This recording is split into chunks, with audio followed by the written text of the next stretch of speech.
ધોનિતભાઈ કેવું લાગે છે આટલા વર્ષ પછી તમારા ફેન્સને મળવા જઈ રહ્યા છો ત્યારે?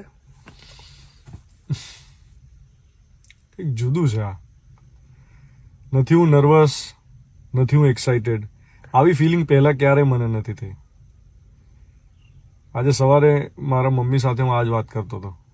મેં એમને કહ્યું કે મને ગઈકાલે કોઈએ પૂછ્યું, મારા એક મિત્રે, કે હાઉ ઇઝ ધ ફિલિંગ.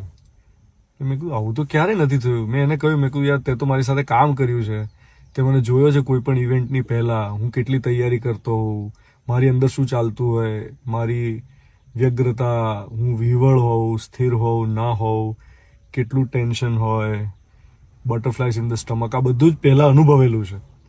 તો મેં એને પણ કહ્યું, મારા મિત્રને, મેં કહ્યું આ એક કંઈક જુદી જ ફિલિંગ છે કે જેમાં સંતુલન છે. તો મેં મમ્મીને કહ્યું કે આજે પહેલી વાર એવું થઈ રહ્યું છે, એવો પહેલો પ્રસંગ છે જ્યારે હું જરાય પ્રિપરેશન વગર જઈ રહ્યો છું. ત્યારે મમ્મીએ એમ કહ્યું કે આટલા વર્ષો શું કર્યું છે? આટલા વર્ષો જે કર્યું છે એ તૈયારી જ હતી ને.